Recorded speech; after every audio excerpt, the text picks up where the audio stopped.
wanted to take a moment to note the passing of Don Cornelius, the creator of Soul Train. He died today in Los Angeles at 75, an apparent suicide.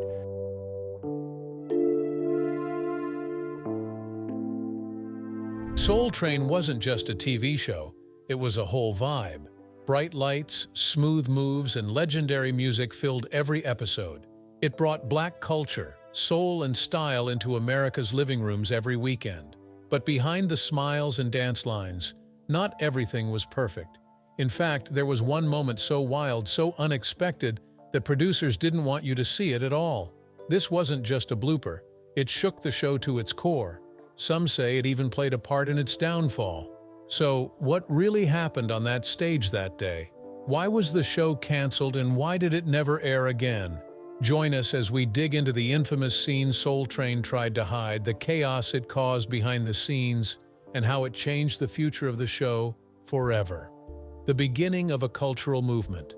Soul Train wasn't just another TV show, it was something special, a true celebration of black music, style, and culture. It all started in Chicago, back in the mid-1960s.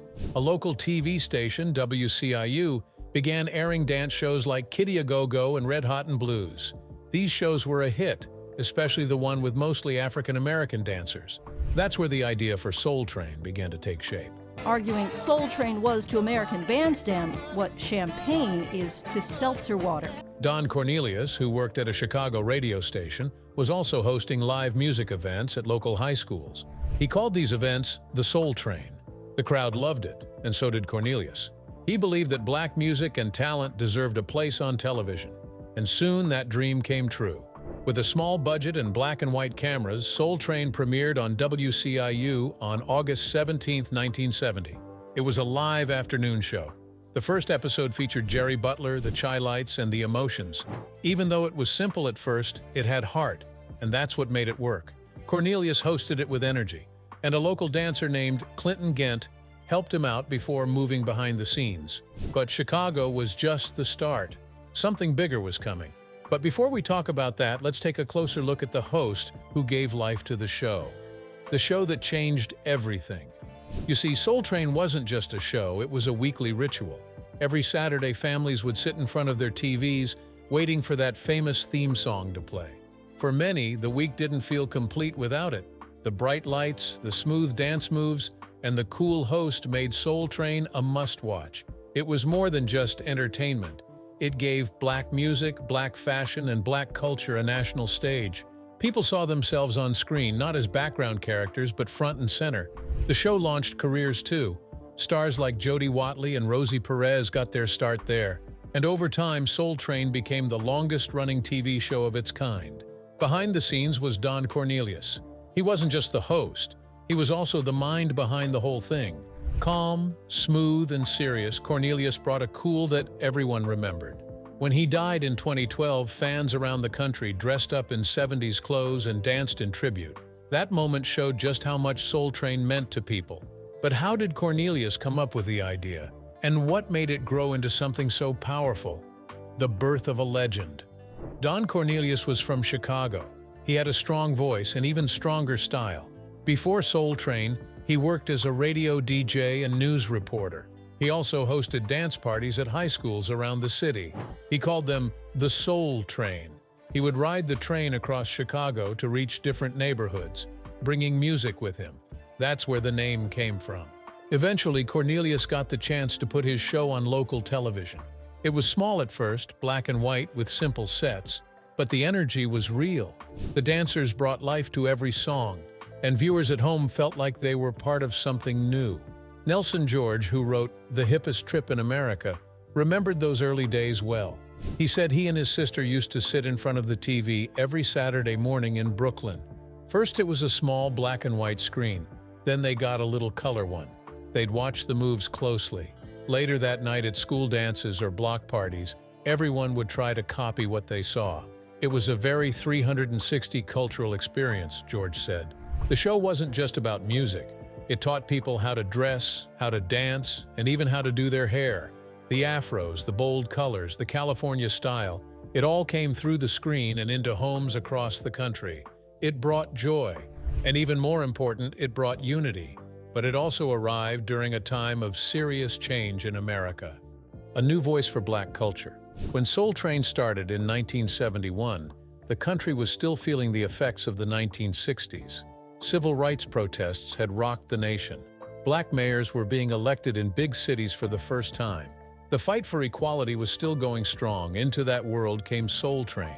But instead of showing pain or struggle, it showed joy, it showed pride, and it showed celebration. Black music, fashion, and energy filled the screen. It made people feel seen. It brought fun into homes that didn't always get a break from bad news. It also changed business. Big companies saw the power of the show. Slowly, they started advertising during Soul Train. For the first time, many Black viewers saw commercials that spoke directly to them. That had never really happened before. It showed that Soul Train wasn't just popular, it was powerful. Don Cornelius made all of this possible. His smooth voice and calm style made him unforgettable. I'm Don Cornelius, and as always in parting, we wish you love. In one famous moment, he told James Brown, "You're still the baddest out here." Brown laughed and said he was just trying to keep up with the dancers. Cornelius turned to the crowd and said, "How about it for the Soul Train dancers?" That moment got loud cheers. He always looked cool and in control. Michelle Martin from NPR once said, "He never broke a sweat." He was like a pilot guiding the show no matter what was happening, from local hit to national icon. Because the show did so well in Chicago, Cornelius wanted to expand. He got help from a hair care company called Johnson Products, which made Afro Sheen. They agreed to sponsor the show's move into syndication. That meant Soul Train could now be shown in cities outside of Chicago. But in the beginning, only 7 cities picked it up: Atlanta, Birmingham, Cleveland, Detroit, Houston, Los Angeles, and Philadelphia.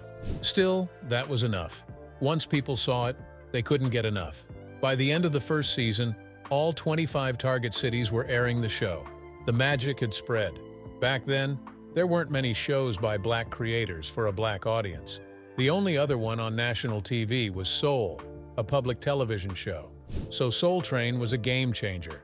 It gave a stage to R&B, soul, and later, hip-hop artists. Everyone from the biggest stars to new talent wanted to perform on it. When the show went national, it also moved its home base to Los Angeles. Cornelius hosted both the Chicago and LA versions at first, but soon focused only on the national one. Clinton Gent stayed behind to host in Chicago for a while, and then the station just ran old episodes. Cornelius remained the face of Soul Train, and for good reason. He once said, "Love, peace, and soul," and fans never forgot it. That line became legendary. But with fame came pressure, and more changes were on the way. A long run and big changes. From 1971 to 1993, Don Cornelius hosted every single episode of Soul Train, except one.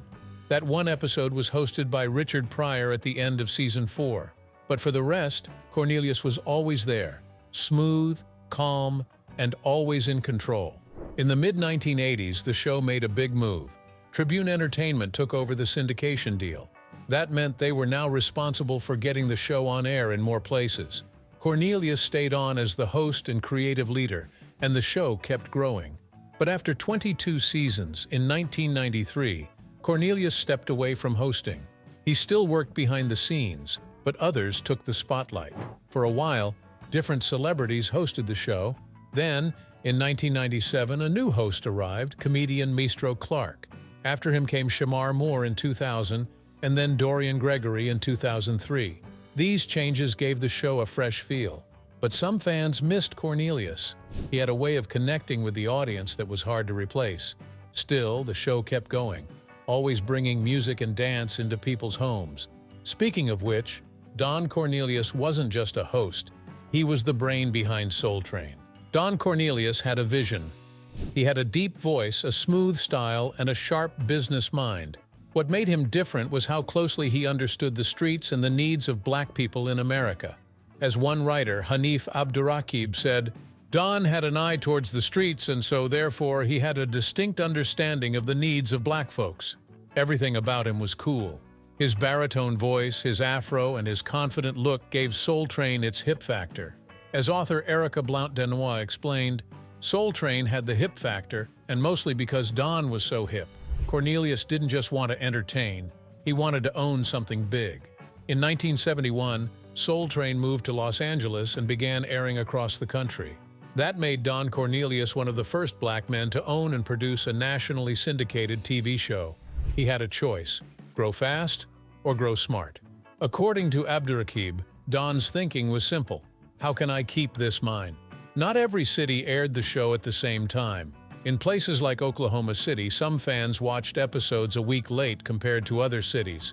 But no matter the delay, people tuned in. It became appointment viewing. One fan, Peter Murray, recalled watching with his whole family in Vermont. In a mostly white town, Soul Train gave them a sense of connection. He said, "To be able to see others that looked like us was truly a beautiful experience. If you missed it, you missed out." Everyone had something to say about it on Monday. One of the most loved parts of Soul Train was its dancers. The dancers stole the show. They were young, stylish, and full of life. These weren't trained professionals. They were regular kids picked from the crowd.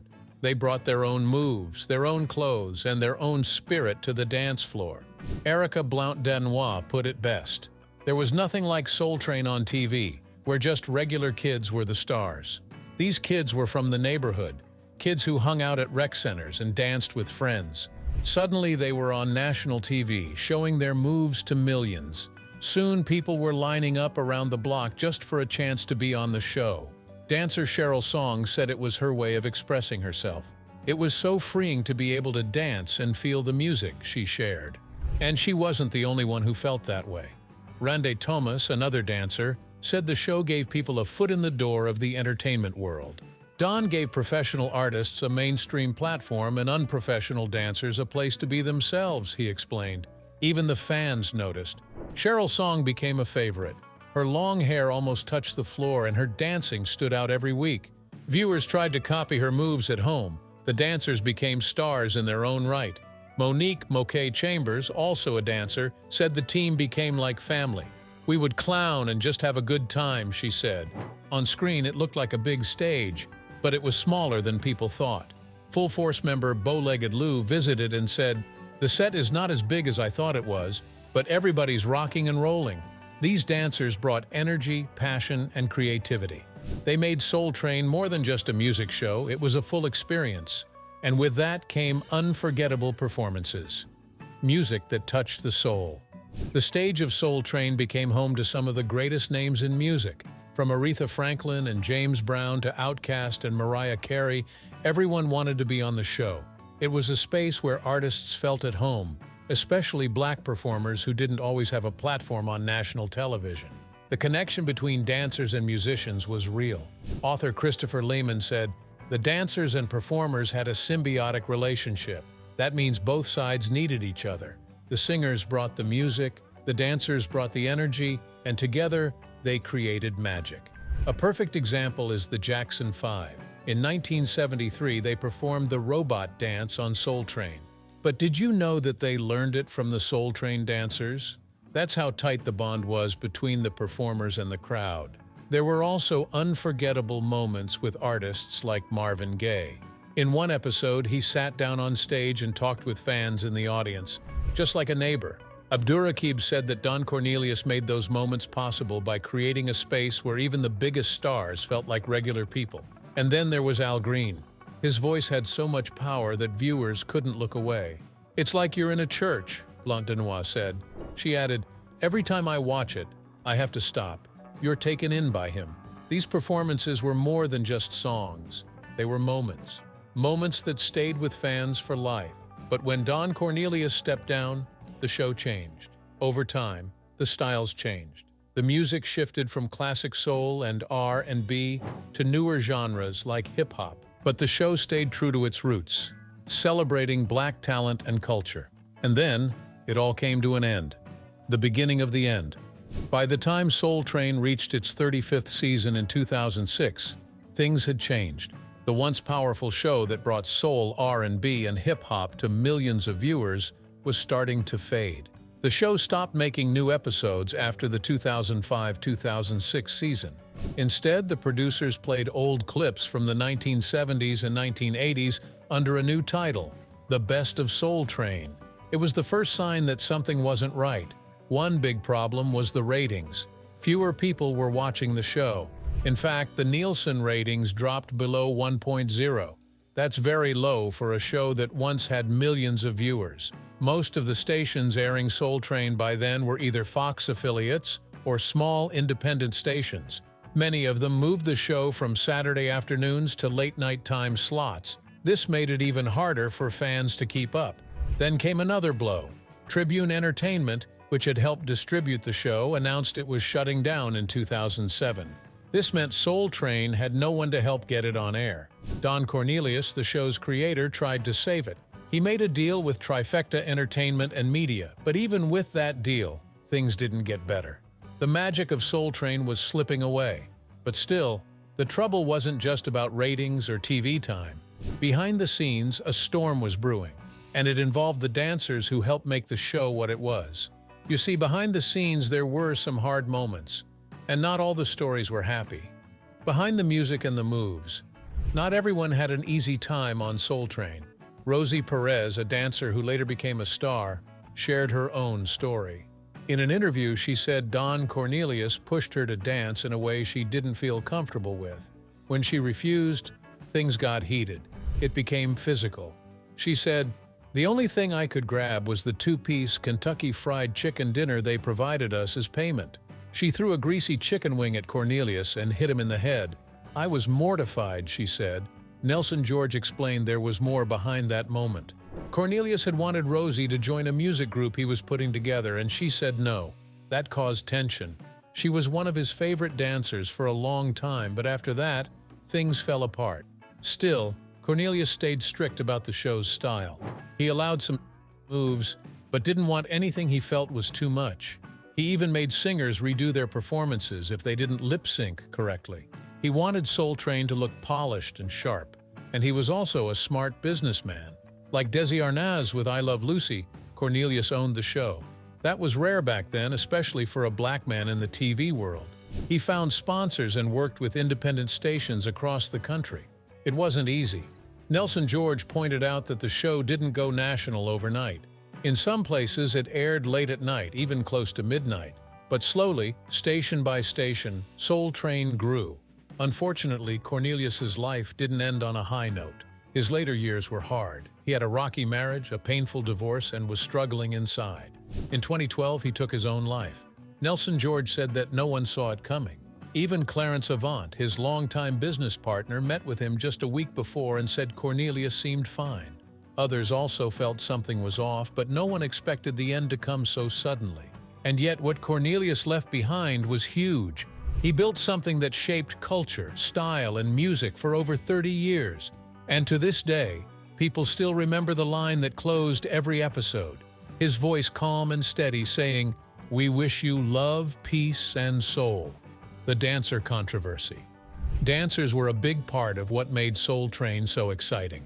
Their moves, energy, and style were unforgettable. But years later, some of them spoke up, and what they said shocked many fans. According to a Broadway-bound musical called Hippistrip, the Soul Train musical, dancers were not treated fairly. Some said they weren't paid at all. Instead, they were given exposure and, in some cases, a meal from Kentucky Fried Chicken. That was it. One dancer said the show's name was forged off the sweat off our backs. Others who created popular dance styles like the Harlem Shake said they also got nothing in return. But it wasn't just about money. Dancers were often put in competition with each other just to get more time on camera. Some were pushed to fight for the best spots near the stage or on the risers. The pressure was real. Even worse, there were reports that Don Cornelius, while married, had inappropriate relationships with some of the dancers. The Los Angeles Times reported these stories, adding more heat to the controversy. It was clear. Behind the lights and music, the show had serious problems. The public image of Soul Train was clean and stylish, but inside, some felt used and ignored. This tension played a big part in the show's slow fall, and soon, another kind of trouble showed up. This time, it had to do with the show's videos and who was allowed to share them. Fights over rights and a changing audience.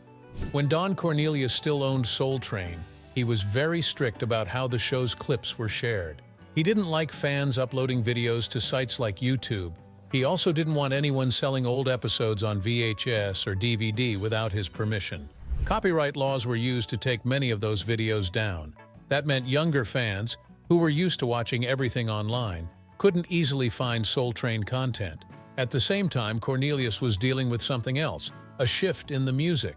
In the early years, the show focused on soul and R&B, but by the 1980s and 1990s, hip-hop was taking over. Cornelius admitted that he didn't understand the genre. He once told rapper Curtis Blow directly that it wasn't something he connected with. Later, he said that groups like Public Enemy actually frightened him. Even though he still invited rap artists on the show, it was clear he wasn't a fan. According to dancer and choreographer Rosie Perez, Cornelius didn't like the East Coast dance styles either. She said he didn't approve of moves that were too suggestive. He only added more hip-hop because it was popular. But that choice upset older viewers who had supported the show from the beginning. It was a tough balance. And in the end, Cornelius felt out of place. In the early 1990s, he finally stepped down as host. Don Cornelius steps away. In 1993, after more than 20 years, Don Cornelius stopped hosting Soul Train. He stayed on as executive producer, but things were different. Hip-hop had become the main sound in black music, and Cornelius wasn't a big fan of the genre. Abdurraqib explained that once Don left, the show struggled to find a new identity. None of those people are Don Cornelius, he said about the later hosts. Names like Mistro Clark and Shamar Moore came and went, but no one stayed long enough to make the show feel the same. Without Cornelius, it lost its heart. In 2006, Soul Train ended after 35 seasons, but the love for it never faded.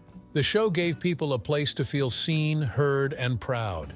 It showcased black joy in our everyday lives, said Blanc Danois.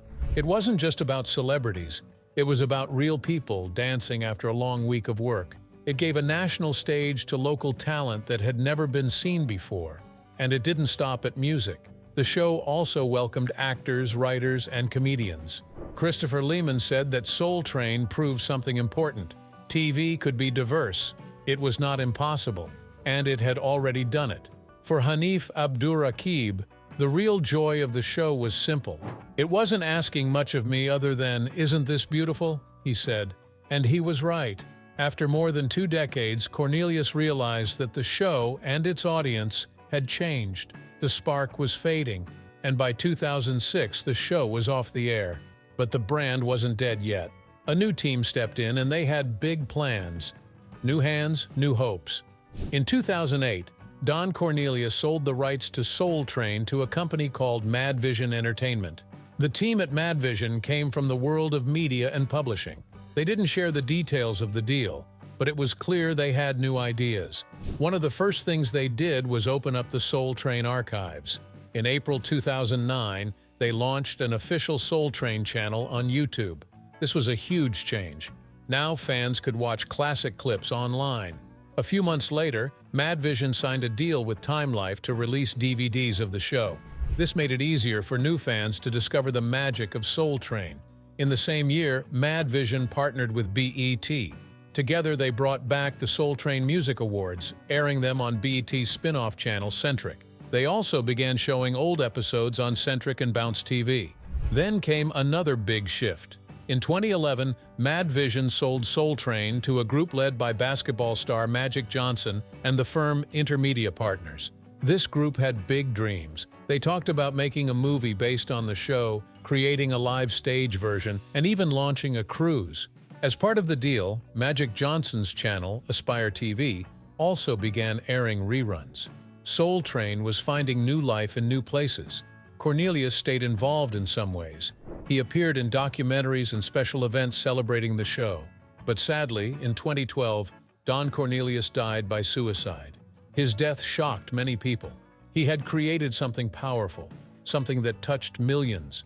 But his final years were full of struggles. Even so, the show he started lived on.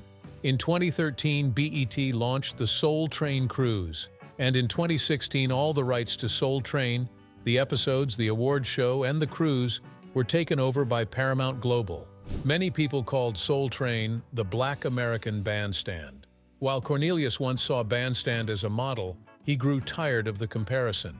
He wanted Soul Train to stand on its own, and it did. In 1973, Dick Clark tried to create a copycat show called Soul Unlimited. Cornelius, with help from Jesse Jackson, accused Clark of trying to kill the only black-owned show on TV. The backlash worked, and ABC canceled Soul Unlimited after just a few episodes. Cornelius's vision had survived that battle, but in the end, it was time, controversy, and change that brought the original Soul Train to a stop. Even after the show ended, the Soul Train brand lived on. As of 2016, BET Networks, part of Paramount Global, owns the rights to the show and its brand. That includes the Soul Train cruises and the annual Soul Train Music Awards. The spirit of the show still continues, even if the weekly episodes are long gone. Do you think a show like Soul Train could ever happen again today? Why or why not? Share your thoughts in the comments below. And don't forget to hit like, subscribe, and stay tuned for more incredible stories from Hollywood's fascinating history. See you next time.